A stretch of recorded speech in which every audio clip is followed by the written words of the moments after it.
Que assunto escolhe eu queria fazer referência a dois assuntos, muito rapidamente. O primeiro tem a ver com as declarações recentes na sequência da avaliação da Troika relativamente ao memorando de entendimento e, sobretudo, com as decisões que eram esperadas, mas que, de alguma forma, sublinham ou refletem a falta de credibilidade do Governo Regional da Madeira, porque ficou claro, o Sr. Secretário de Estado, as afirmações do Sr. Secretário de Estado, que os desembolsos seriam feitos e os pagamentos, nomeadamente à banca, seriam feitos diretamente do Governo da República para as entidades bancárias, nem passando pela região autónoma da Madeira. Está a falar em relação à conferência que aconteceu hoje. Exato. E isso reflete, do meu ponto de vista, uma preocupação muito grande sobre aquilo que é o caminho que o Governo Regional tem que fazer para se credibilizar daqui para a frente. E esperamos que este tipo de coisas se altere radicalmente, porque isto, de facto, não abona nada a favor de uma recuperação. O outro assunto tem a ver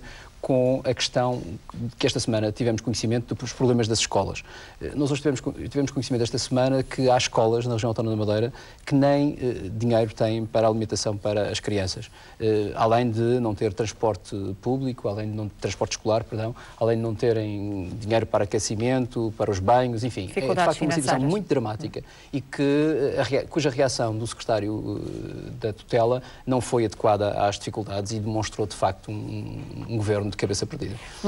Então, dar início aqui ao nosso debate, começando por falar do turismo. E vou dar a palavra aqui ao Dr. Carlos Pereira, porque me parece que esta semana, na agenda dos trabalhos parlamentares, há uma iniciativa do vosso partido que defende um plano, um grupo, uma comissão, julgo eu, para a definição de uma estratégia para o turismo madeirense. Isso passa por quê? É mais uma comissão daquelas que nós conhecemos que praticamente têm efeito quase nulo, ou é mesmo para delinear e perspectivar medidas para este sector importante para a economia regional? Daniela, a Comissão tem objetivos, penso eu, legítimos e a apresentação dessa proposta foi feita com um elevado nível de responsabilidade. Se o resultado da Comissão será de facto, cumprirá de facto os objetivos para o qual nós propusemos, depende mais dos partidos da maioria do que nós próprios. É uma comissão num âmbito parlamentar? Num âmbito parlamentar, com envolvimento de entidades externas, naturalmente. E, portanto, o que nós propusemos, o que nós vamos propor, é que, de uma vez por todas, haja uma união de esforços da sociedade civil, daqueles que são os autores principais do setor do turismo da Madeira, envolvendo naturalmente os políticos, porque têm responsabilidades nessa matéria, no sentido de encontrar aqui aquilo que é, enfim, esta melhor estratégia de desenvolvimento do turismo da região autónoma da Madeira nos próximos anos. Nós consideramos que essa é uma lacuna fundamental, não somos só nós que consideramos. Penso que a única entidade que até hoje ou as únicas entidades que até hoje não consideraram este aspecto como fundamental foi o Governo Regional e o PSD, que, enfim, evitam sempre avançar para uma matéria desta natureza. Ao avançar uma proposta desta natureza, o PS está a reconhecer que o sector está à deriva, sem estratégia? É isso que concretamente estão na prática a reconhecer? O setor está com enormes dificuldades e não tem conseguido encontrar um rumo. Isso parece-me óbvio. E nós olhamos para aquilo que são os resultados dos últimos anos e percebemos que há dificuldade da Madeira em descolar dos resultados negativos, nomeadamente aqueles que ocorreram em 2009, 2010 e 2011, que obviamente não foram de dimensão suficiente para permitir descolar de resultados maus destes anos. E, portanto, estamos a falar já de 3 anos de resultados negativos, o que significa que estamos perante uma situação que pode ser estrutural. Nós estamos a falar de coisas muito graves, estamos a falar de taxas de ocupação que andam à volta dos 50%, estamos a falar de REFPAR que andam à volta dos 30 euros, estamos a falar de proveitos que diminuíram significativamente. Repare que em 2009 e 2010 os proveitos diminuíram 60 milhões de euros. Em 2009 e 2010 nós perdemos mais de 1.400.000 dormidas, portanto estamos a falar de facto de números significativos. Mas para nós isso não é muito relevante nesta altura, é o passado, nós tivemos problemas, houve problemas internacionais, etc. O que é importante é nós conseguirmos criar agora uma estratégia que permita ultrapassar estas dificuldades. Aliás, nós temos vindo a dizer de forma muito clara que nós temos basicamente 5 problemas no turismo da Madeira, que são problemas estruturais, desde a ausência da orientação, que é esta que estamos aqui a falar, o fraco planeamento, que tem consequências complicadas, a frágil promoção, é consensual entre quase todos, a formação deficiente, que é preciso ser alavancada, e, finalmente, a fraca competitividade do aeroporto. E estes 5 aspectos têm que ser resolvidos e devem ser resolvidos num plano estratégico. com certeza, em primeiro lugar, eu queria dar a chegas aqui alguns argumentos. Eu queria dizer que a nossa proposta relativamente à criação da Comissão para um plano estratégico tem um objetivo claro, é a criação de um plano estratégico. E, obviamente, se o PSD quiser empregar, entregar e comprometer-se de forma séria sobre essa matéria, julgo que todos ficamos a ganhar, ficará o Governo, ficarão a sociedade civil, ficarão os agentes. Sim, tem várias coisas, mas tem um plano estratégico. Tem um plano estratégico como objetivo. Eu acho que isso era interessante que nós conseguíssemos chegar a esse consenso também nessa matéria. Aliás, eu acho que não há outra forma de fazer isso, porque senão andamos aqui permanentemente a dizer que é preciso um plano e o PSD não faz porque o PS apresenta, porque o CDS apresenta, enfim, isto parece uma birrinha. Parece uma birrinha, eu julgo que não há complexo essa matéria. Mas eu também quero dizer o seguinte, nós sabemos que a questão do turismo tem impactos externos, há fatores exógenos, quer sejam os fatores do mercado internacional, quer sejam outros fatores, os fatores dos transportes.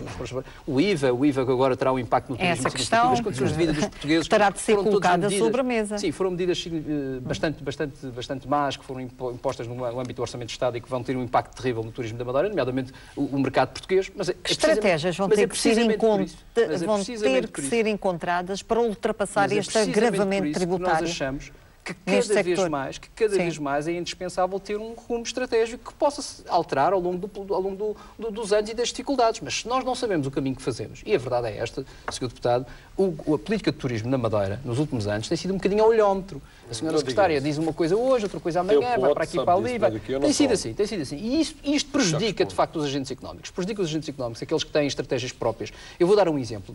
O caso do Porto Santo, que é um caso, enfim, faz sentido. E que tem sido notícia nos últimos dias. E que vai passar por uma fase terrível do ponto de vista de crise económica, não temos dúvidas nenhuma. Se a Madeira vai passar por uma crise, o Porto Santo vai senti-la ainda mais, vai ser de facto muito grave.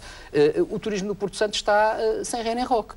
Há modelos de intervenção diferentes para a mesma coisa, há uma espécie de faroeste do ponto de vista daquilo que são as opções dos empresários relativamente aos modelos que utilizam, e o Governo Regional não dá indicações, não dá orientações. Nós não queremos que o Governo Regional interfira no mercado. Queremos que o Governo Regional dê orientações e inclua regras claras. Eu vou dar um exemplo que me parece muito claro e julgo que todos percebem.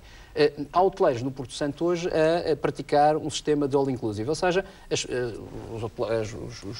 os clientes chegam e fazem tudo dentro do hotel, ou seja, cria-se uma ilha dentro do hotel. Dentro de uma ilha do Porto Santo temos uma outra ilha que é uma ilha dentro do hotel. Todos nós sabemos que isto estraga completamente, arrasa completamente o preço ao comércio, a restauração à margem. E, portanto, a pergunta que nós temos que fazer é o que é que ganham os porto-santenses se tudo for feito dentro do hotel. Repare, as comidas são dentro do hotel, repare que até as comidas vêm enlatadas e congeladas para fazer ali, não são feitas no Porto Santo, vêm enlatadas e congeladas. As pessoas vêm de fora, não são pessoas do Porto Santo, vêm de fora. Portanto, a pergunta é o que é que fica no Porto Santo? Estas reflexões. Eu quero dizer uma coisa muito clara, parece-me importante. Nós não estamos com nenhum problema que este seja um modelo a seguir. Quer dizer, nós temos problemas, este não deve ser um modelo. Agora, é bom que o Governo clarifique o que se quer este futuro para o Porto Santo, porque se todos os hotéis ali fizeram isto, o que é que vai acontecer ao Porto Santo? Vou dar a palavra ao doutor, porque eu tenho que ir ao deputado Rui Almeida. A questão da sazonalidade, que eu acho que é uma coisa importante para as pessoas também entenderem uma questão, pelo menos do ponto de vista do PS. Nós não temos nenhum drama relativamente à questão da sazonalidade do Porto Santo.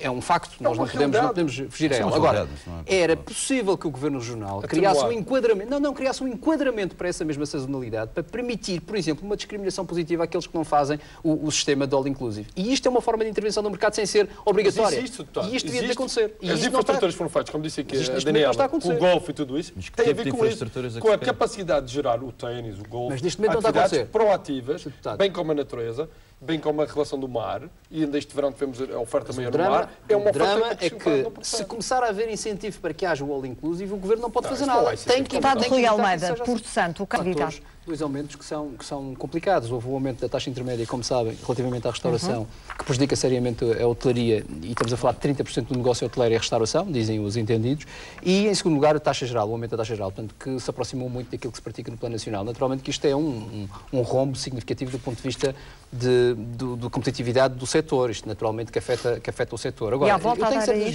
eu tenho sérias dúvidas que o aumento desta taxa e as receitas fiscais que daí decorrem não vai ser prejudicada pela redução da atividade do setor. Isto pode ser muito complicado, ou seja, pode-se virar o feitiço contra o feiticeiro, aumentar as taxas e acabar por termos menos receitas. E isto é algo que devia de ser refletido. Há outras formas de voltar a devolver competitividade ao setor, pode ser pelas taxas aeroportuárias, que o Governo Regional tem essa possibilidade, por exemplo, estou a levantar a questão, é algo que se devia de refletir, pode ser eventualmente por criar um ambiente do ponto de vista de competitividade do setor mais favorável, com apoios de outra ordem para poder minimizar este tipo de coisas. Agora, uma coisa certa, quem está a assumir neste momento este custo deste ano são os empresários por enquanto. Agora, na segunda fase, digamos assim, no futuro quem vai assumir vão ser os turistas e isso pode tornar-nos menos competitivos. Rui Almeida, esta situação é de emergência perante os números, 20 mil desempregados em janeiro na Madeira, no final de 2011 este número assustador de 45,3% dos jovens que não encontravam alternativa